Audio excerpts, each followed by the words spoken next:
താമസിക്കുന്ന സ്ഥലത്തു നിന്ന് വോട്ട് രേഖപ്പെടുത്താൻ അവകാശമില്ലെങ്കിലും തദ്ദേശ തെരഞ്ഞെടുപ്പിൽ പ്രവാസികൾക്ക് വ്യക്തമായ നിലപാടുണ്ട്.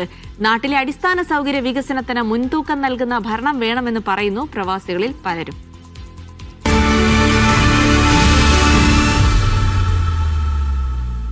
UAE റാസൽ ഹൈമയിലാണ് നമ്മളിപ്പോൾ ഉള്ളത്. നാട്ടിൽ തെരഞ്ഞെടുപ്പ് ആവേശം മുറ്റി നിൽക്കുമ്പോൾ ഇവിടെ ദേശീയ ദിനാഘോഷത്തിൻ്റെ ഒരുക്കങ്ങൾ പുരോഗമിക്കുകയാണ്.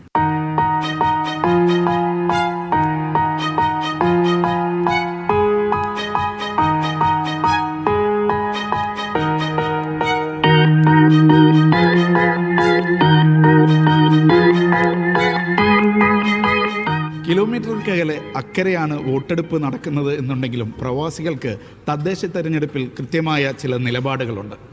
വോട്ട് ചെയ്യാൻ നിർവാഹമില്ലെങ്കിൽ പോലും അവർക്ക് ആ നിലപാടുകൾ പറയാൻ അവസരം നൽകുകയാണ് നമ്മൾ. ഏത് തരത്തിലുള്ള മാറ്റങ്ങളാണ് തദ്ദേശ തെരഞ്ഞെടുപ്പിൽ പ്രതീക്ഷിക്കുന്നത്? ഏത് മുനിസിപ്പാലിറ്റിയിലാണ് അല്ലെങ്കിൽ ഏത് പഞ്ചായത്തിലാണ് വോട്ട് രേഖപ്പെടുത്താൻ ശരിക്കും റെപ്രസെൻ്റ് ചെയ്യുന്നത്? എൻ്റെ സ്ഥലം കൊട്ടാരക്കരയാണ്. കൊട്ടാരക്കര നെടുവത്തൂർ പഞ്ചായത്താണ് വരുന്നത്. അവിടെ ഇപ്പോൾ പുതിയ തലമുറകളാണ് കൂടുതൽ വരണമെന്നാണ് എൻ്റെ ആഗ്രഹം ഉള്ളത്. ഇപ്പം നിലവിൽ അവിടെ എന്ത് മാറ്റമാണ് ആഗ്രഹിക്കുന്നത് നിങ്ങളുടെ പഞ്ചായത്തിലും മറ്റേ വാർഡിലൊക്കെ? പഴയ കഴിഞ്ഞൊരു 30 വർഷമായിട്ടുള്ള എൻ്റെ കാണുന്നൊരു കാഴ്ചപ്പാടിൽ വലിയ മാറ്റങ്ങളൊന്നും കാണാനില്ല. പഴയ റോഡുകളും പഴയ പൊളിഞ്ഞെട്ടിയ സാധനങ്ങളും വന്ന് പോയിക്കൊണ്ടിരിക്കുന്നു. എവിടെയെങ്കിലുമൊക്കെ കുറച്ച് ടാറിങ്ങോ കാര്യങ്ങളോ അതൊക്കെ ചെയ്തിട്ട് അത് വികസനമായി നടക്കുന്നുള്ളതല്ലാണ്ട് ആൾക്കാർക്ക് തൊഴിൽ മേലേക്ക് പുതിയ മേലുള്ള വരാനുള്ള സംവിധാനങ്ങളോ അതൊക്കെ പഞ്ചായത്തുകളിൽ തന്നെ വരാനുള്ള സംവിധാനം വരണം. നിലവിൽ ഏത് പാർട്ടിയാണ് അവിടെ ഭരിക്കുന്നത്? അതിൽ എന്തെങ്കിലും മാറ്റമൊക്കെ പ്രതീക്ഷിക്കുന്നുണ്ടോ ഇപ്രാവശ്യം? തീർച്ചയായിട്ടും ഇപ്പോൾ അവിടെ ഭരിക്കുന്നത് കോൺഗ്രസ് ആണ്. പുതിയ മാറ്റങ്ങൾ വരണം. പുതിയ ആൾക്കാർ വരുന്ന സമയത്തല്ല അതിൻ്റെ എല്ലാം മുന്നോട്ട് വരാൻ സാധ്യതയുള്ളൂ. ഏത് പഞ്ചായത്താണ്? എന്താണ് മാറ്റം പ്രതീക്ഷിക്കുന്നത്? ഞാൻ വെള്ളനാട് പഞ്ചായത്തിലാണ്, തിരുവനന്തപുരം ജില്ലയിൽ. മാറ്റം പ്രതീക്ഷിക്കുന്നത് ഇതൊരു തദ്ദേശ തെരഞ്ഞെടുപ്പാകുമ്പം തന്നെ ഈ രാഷ്ട്രീയ പാർട്ടികൾക്കപ്പുറം ഈ അടിസ്ഥാന വികസനങ്ങളാണ് നമ്മൾ ഏറ്റവും കൂടുതൽ പ്രതീക്ഷിക്കുന്നത്. അപ്പോൾ രാഷ്ട്രീയ പാർട്ടികൾക്ക് അവിടെ ഒരു സ്ഥാനമില്ലെന്നാണ് എൻ്റെ ഒരു പേഴ്സണലായിട്ടുള്ള അഭിപ്രായം. ഈ ലക്ഷങ്ങൾ മുടക്കിയുള്ള ചെറിയ ഈ ബസ് സ്റ്റോപ്പുകൾ നിർമ്മിക്കുന്നതും മറ്റൊക്കെ കഴിഞ്ഞിട്ട് അടിസ്ഥാന സൗകര്യങ്ങൾ, റോഡ് ഗതാഗതം, അതുപോലുള്ള ആരോഗ്യം, അടിസ്ഥാന സൗകര്യങ്ങൾ വികസിപ്പിക്കുന്ന പുതിയ ജനത മുന്നോട്ട് വരണമെന്നാണ്. അത് രാഷ്ട്രീയ പാർട്ടികൾക്കൊക്കെ അപ്പുറമാകണം. പിന്നെ തീർച്ചയായിട്ടും ഒരു മാറ്റം ആഗ്രഹിക്കാത്ത ആരുമില്ലല്ലോ. അടുത്തൊരു പാർട്ടി വന്ന് നോക്കട്ടെ, അത് തന്നെയാണ്. ഒരു മാസം മുമ്പ് പ്രവാസിയായ ആളാണ്. അതുകൊണ്ട് നാട്ടിലെ തെരഞ്ഞെടുപ്പ് ഒരുക്കങ്ങളൊക്കെ കുറിച്ച് നല്ല ധാരണ ഉണ്ടാവും അല്ലേ? എവിടെയാണ് നാട്ടിൽ?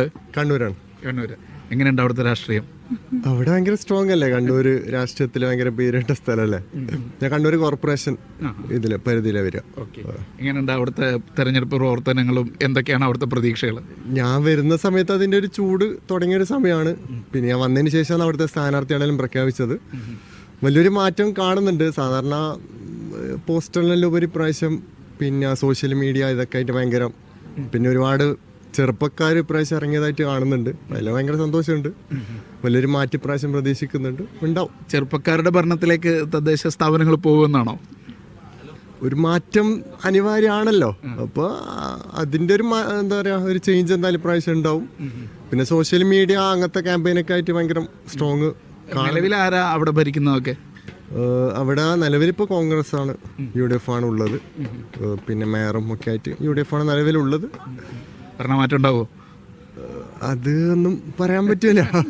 രണ്ടാൾക്കും ഈക്വൽ ആയിട്ടൊരു ചാൻസ് ഉള്ള സ്ഥലമാണ് കണ്ണൂർ പൊതുവെ കോർപ്പറേഷനിൽ. ഇപ്പോൾ വോട്ട് മിസ്സായില്ല ഇപ്രാവശ്യം ഒരു വോട്ട് മിസ്സായിട്ടുണ്ട്. കേരളം തദ്ദേശ തെരഞ്ഞെടുപ്പിൻ്റെ ചൂടിലാണ്. എന്തൊക്കെ മാറ്റങ്ങളാണ് കേരളത്തിൽ പ്രതീക്ഷിക്കുന്നത് നമ്മളെ ഗ്രാമങ്ങളിലും മുനിസിപ്പാലിറ്റികളിലൊക്കെ? നമ്മൾ ഗൾഫിൽ ജീവിക്കുന്ന ഒരാളെ സംബന്ധിച്ചിടത്തോളം, അല്ലെങ്കിൽ നമ്മളെ കേരളീയരെ സംബന്ധിച്ചിടത്തോളം, നമ്മൾ എല്ലാറ്റിൻ്റെയും ഒരു എക്സ്ട്രീം വികസനം കാണുന്നൊരു സ്ഥലമാണ് ഇവിടെ. അപ്പം നമ്മൾ മൊത്തത്തിൽ പ്രവാസികൾ ചിന്തിക്കുമ്പോൾ നമുക്ക് പലതരം വിഷമങ്ങൾ നമ്മുടെ നാട്ടിലെ അടിസ്ഥാന സൗകര്യങ്ങളിലുണ്ട്. റോഡാവട്ടെ, ബ്രിഡ്ജാവട്ടെ, മറ്റു കാര്യങ്ങളാവട്ടെ ഒക്കെ തന്നെ അതിലൊരു മെല്ലെപ്പോക്കും അതുപോലെ പൊട്ടിപ്പൊളിഞ്ഞ അവസ്ഥയും അത് മെയിൻ്റനൻസ് ചെയ്യുന്നതിലുള്ള ഒരു അനാസ്ഥയൊക്കെ കാണുന്നുണ്ട്. ഇവിടെ അത് സംഭവിക്കുന്നില്ല. അപ്പോൾ ഇങ്ങനെ ശീലിച്ച ആളുകൾക്ക് നാട്ടിൽ ചെന്ന് കഴിഞ്ഞാൽ ടൈം വലിയൊരു പ്രശ്നമാണ്. കാരണം അവർക്ക് ലക്ഷ്യസ്ഥാനത്ത് എത്താൻ കഴിയില്ല.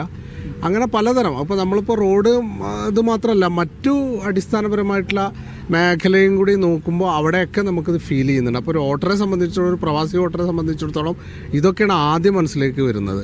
തീർച്ചയായിട്ടും ഒരു ഗവേണൻസിൻ്റെ ഏറ്റവും നല്ല ഒരു ഉദാഹരണം, അല്ലെങ്കിൽ അത് ജീവിതത്തിൽ അനുഭവിച്ചിട്ട് പോയ ആളുകളെ സംബന്ധിച്ച് അവിടെ എത്തുമ്പോൾ അതൊക്കെ നിഷ്പ്രഭമാകുന്ന അവസ്ഥയാണ് കാണുന്നത്. അപ്പോൾ സമയം പോകുന്നു, അതുപോലെ അവൻ്റെ ധനം ചിലവാകുന്നു, അതോടൊപ്പം തന്നെ മാനസിക പ്രയാസം ഉണ്ടാകുന്നു.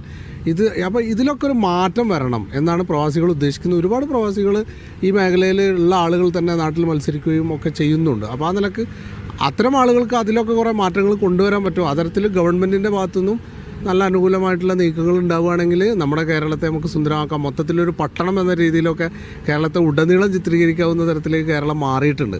അപ്പോൾ അതുകൊണ്ട് തന്നെ അതിൻ്റെ ഒരു പട്ടണമാണെങ്കിലും ഇത്തരം കാര്യങ്ങളിൽ ശരിക്കും ഒരു വളരെ പരിതാപകരമായ അവസ്ഥയാണ്. അത് മാറും എന്ന് തന്നെയാണ് നമ്മൾ പ്രതീക്ഷിക്കുന്നത്. അതിനായിരിക്കട്ടെ ഇത്തവണത്തെ വോട്ട് എന്നാണ് എനിക്ക് തോന്നുന്നത്. അടിസ്ഥാന സൗകര്യങ്ങളിൽ വികസനം കൊണ്ടുവരാൻ കഴിയുന്ന ഭരണം വരണമെന്നാണ് പ്രവാസികൾ ആഗ്രഹിക്കുന്നത്. റാസൽ ഹേമയിൽ നിന്നും യാസിർ അറഫാദിനൊപ്പം ഷിനോ ഷംസുദ്ദീൻ, മീഡിയ 1.